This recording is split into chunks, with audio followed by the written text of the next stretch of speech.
ఒకరోజు తమ్ముడు తన అక్కకు ఫోన్ చేశాడు. అక్క, నీ మరదల్ని తీసుకొని మీ ఇంటికి వస్తున్నాను అని.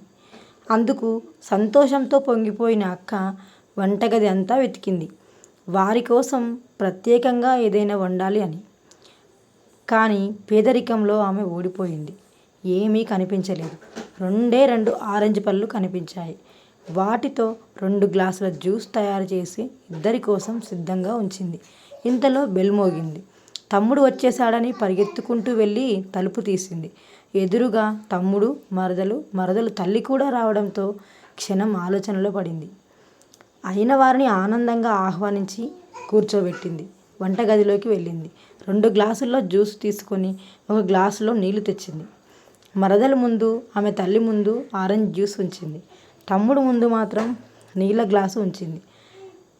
తమ్ముడికి 7అప్ అంటే ఇష్టం అని చెబుతూ తమ్ముడు అది తాగి నిజం తెలుసుకున్నాడు. ఇంతలో అత్తగారు నాకు 7అప్ కావాలి అని అడగడంతో గుండె వేగంగా కొట్టుకోవడం మొదలుపెట్టింది అక్కకు.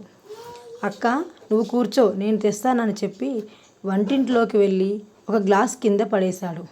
అయ్యో, ఏమైంది అని అందరూ అడిగితే, జ్యూస్ ఒలికింది, నేను వెళ్ళి బయట తెస్తాను అని అల్లుడు వెళ్తుంటే అత్తగారు వద్దులే బాబు అంటూ వారించింది. ఇక వెళ్ళొస్తామంటూ బయలుదేరారు ముగ్గురూను. తమ్ముడు అక్క దగ్గరకు వచ్చి చేతులు పట్టుకొని, అక్క జాగ్రత్త, వంటగదిని శుభ్రంగా తుడిచేయి, లేదంటే చీమలు వచ్చేస్తాయి అని చేతిలో కొంత డబ్బును చేతిలో పెట్టాడు. భార్యకు అత్తగారికి కనిపించకుండా, డబ్బులను అక్కకు తెలియకుండా కంటినీరును దాచుకుంటూ, అక్క కష్టాన్ని కాస్త తాను పంచుకుంటూ, ఇక నుంచి తరచూ పనుల మీద ఈ ఊరు రావలసి వస్తుంది, వచ్చినప్పుడల్లా నీ చేతి వంట రుచి చూడాల్సిందే అన్నాడు తమ్ముడు.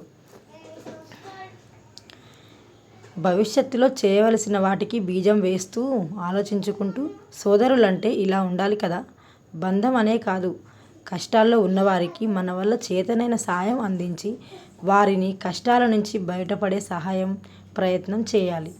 ఆత్మీయతను కోల్పోకండి. దయచేసి మనకు అందరూ దొరుకుతారు. ఎక్కడైనా తోడబుట్టిన వాళ్ళని కోల్పోతే వాళ్ళు దొరకరు. ఏదైనా విభేదాలు ఉన్నా మనమే ఒక అడుగు ముందుకు వేసి కలుపుకోవడంలో తప్పు లేదు. ఇలాంటి ఆత్మీయతలను, అనుబంధాలను నేడు మనం కోల్పోతున్నాం. కానీ ఈ మెసేజ్ మళ్ళీ ఈ తరం నుండి ముందు తరాల వారు